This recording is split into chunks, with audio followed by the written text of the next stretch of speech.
Pemirsa, pengamat politik Rocky Gerung akan menggugat PT Sentul City senilai 1 triliun rupiah terkait sengketa lahan. Rocky mengabaikan somasi yang dilayangkan Sentul City untuk mengosongkan lahan di kawasan Babakan Madang, Bogor, Jawa Barat.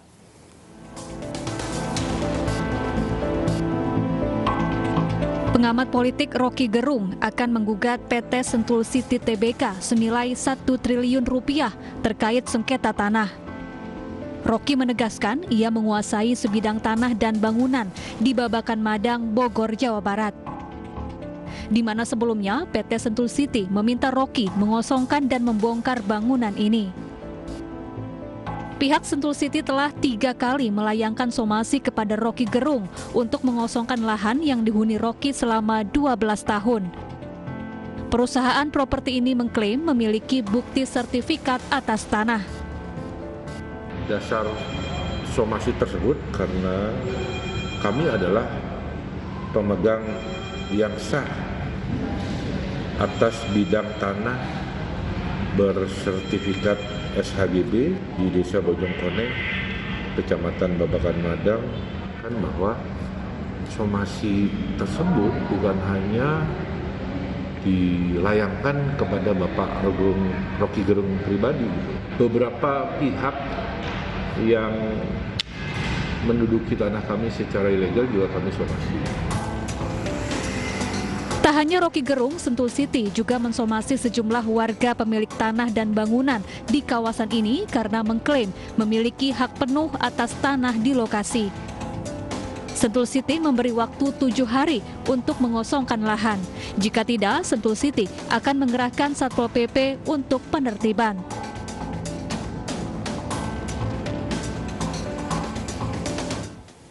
Setelah sempat diisukan sakit dan dirawat, Ketua Umum PDI Perjuangan Megawati Soekarno Putri menyatakan dirinya dalam kondisi sehat walafiat.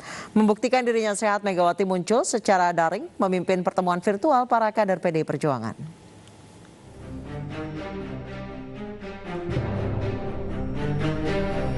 Beberapa hari terakhir, rumor Presiden kelima Megawati Soekarno Putri dikabarkan dilarikan ke rumah sakit santer menjadi perbincangan publik. Megawati membuktikan dirinya sehat. Megawati yang juga Ketua Umum PDI Perjuangan muncul secara daring memimpin pertemuan virtual para kader PDI Perjuangan.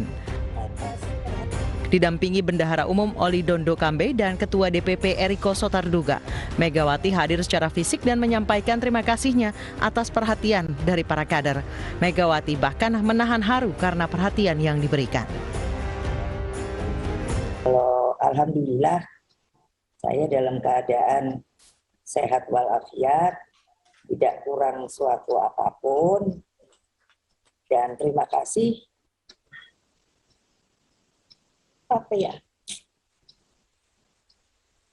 atas perhatiannya dan doanya. Ya bagaimana ya, saya sendiri sampai berpikir, kok ada saja ya orang. Tadi pagi saja sampai ada gambar, ada dari salah seorang tadinya menteri saya sampai menanyakan sama sekretaris saya sampai mengatakan jangan ditutup-tutupi. Ini saya dapat dari teman saya. Seperti seseorang sedang berbaring di rumah sakit, tapi tentu saja tertutup. Saya bilang sama sekretaris saya, kamu nggak usah ngamuk-ngamuk. Sebelumnya beredar informasi yang menyebut Megawati tengah menjalani perawatan di sebuah rumah sakit di Jakarta. Informasi simpang siur ini bahkan dilengkapi dengan sebuah foto seseorang yang diduga mirip Megawati terbaring di rumah sakit dengan menggunakan masker. PDI Perjuangan melalui Hasto Kristianto membantah informasi tersebut dan telah memberikan penjelasan bahwa Megawati dalam keadaan sehat.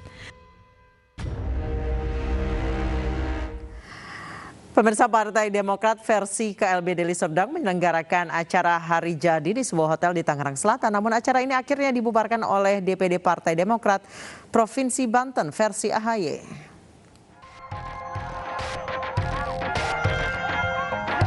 Meski gugatan masih berproses di PT UN, Partai Demokrat versi KLB Deli Serdang menggelar acara hari jadi atau ulang tahun di sebuah hotel di Tangerang Selatan, Banten.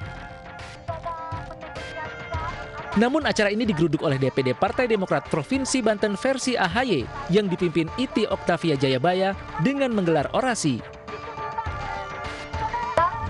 Tadi mereka sudah melakukan kesepakatan untuk membubarkan dan mencopot atribut backdrop yang berada di lokasi acara.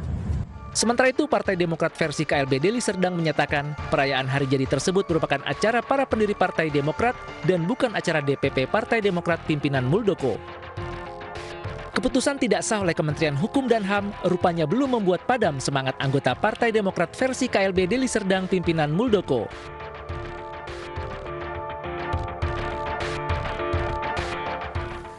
Setelah 2 pekan buron, pelaku mutilasi remaja berusia 13 tahun akhirnya tertangkap. Pelaku mengaku sakit hati karena sapaannya dibalas dengan makian oleh korban.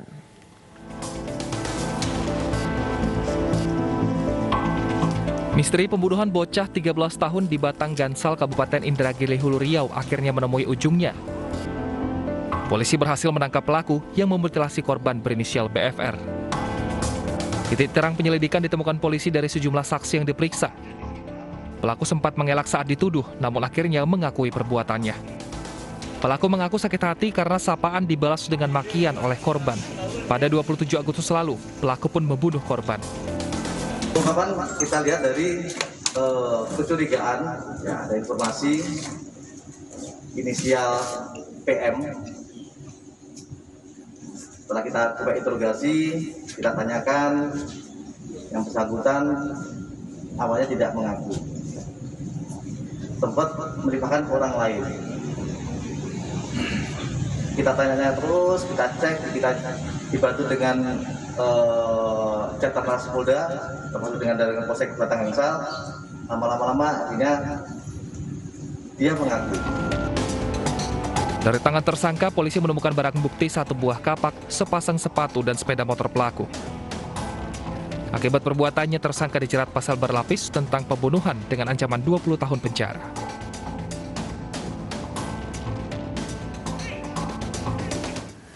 Kesal karena maraknya perjudian, warga Gudang Arang, Medan, Sumatera Utara menggerebek dan membakar mesin judi.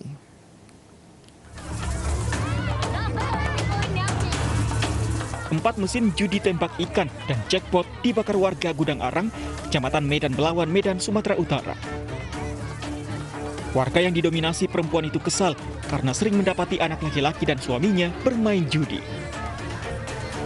Sementara pemilik mesin judi berhasil kabur karena takut menjadi sasaran amukan warga. Maraknya perjudian juga diduga menjadi penyebab meningkatnya kriminalitas di kampung Gudang Arang. Menurut warga, pihaknya telah melaporkan perjudian ke Polsek Medan Belawan, namun tidak ditanggapi.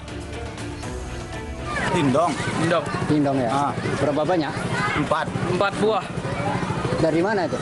Baru sholat maghrib tadi, langsung tengok ada pembakar. Ya. Ikutlah nengok. Oh gitu. Katanya hasil penggerebekan mama-mama ya? Ya. Dengarnya kayak gitu.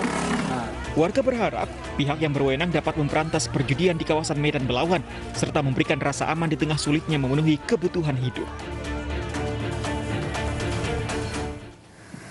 Pemirsa, pemuda asal Garut, Jawa Barat ditangkap polisi di Semarang, Jawa Tengah karena menipu puluhan perempuan mapan berstatus janda.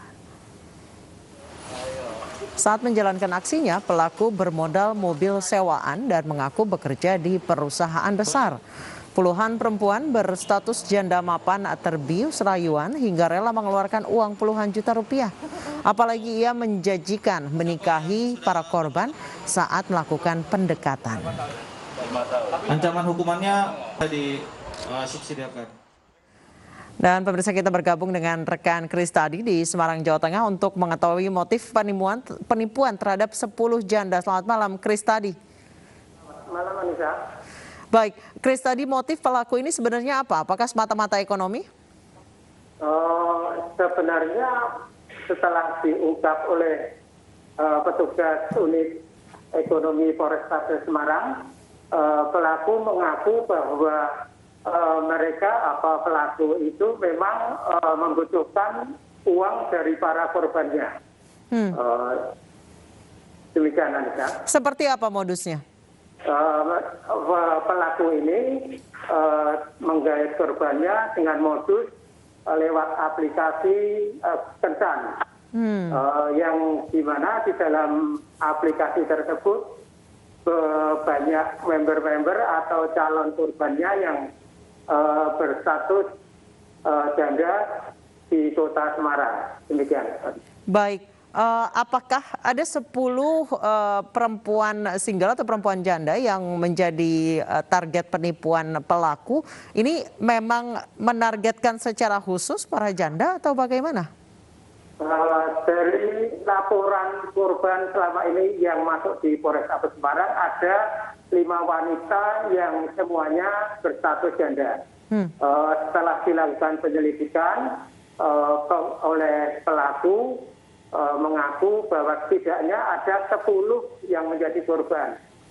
Dari 10 korban itu rata-rata mengeluarkan uang atau berhasil ditipu oleh pelaku antara 10 hingga paling besar 80 juta. Demikian, Anissa. Baik. Apa yang membuat para korban ini kemudian rela mengeluarkan uang hingga sebegitu besarnya untuk diberikan kepada pelaku? Semula di aplikasi lewat kencan tersebut, pelaku mengaku kepada para korbannya seorang mapan juga yang bekerja di perusahaan oli dengan gaji besar. Para korban tersebut yang tertarik atau terpikat kemudian mengadakan pertemuan. Setelah mengadakan pertemuan oleh pelaku yang sudah terbujuk rayu tersebut dimintai atau dimintai uang dengan dalih untuk modal kerja. Demikian, Anissa. Baik, jadi ini sebenarnya bukan modusnya adalah dengan bilangnya dia meminjam ya? Meminjam, betul, Anissa. Meminjam uang setelah diberikan oleh para korbannya, pelaku tersebut berusaha membujuk rayu lagi dengan janji kalau korban tidak mau diajak hubungan intim, uang tersebut tidak akan dikembalikan. Dan seterusnya hingga ke-10 wanita itu akhirnya bisa terbujuk rayu. Demikian. Baik, 10 perempuan ini dalam waktu bersamaan atau berselang atau bergantian atau mungkin ada beberapa yang dalam waktu bersamaan? Dalam catatan petugas, setidaknya dalam kurun waktu 6 bulan terakhir, pelaku melakukan modus semacam ini. Demikian. Jadi dalam 6 bulan ini bisa menjerat 10 perempuan?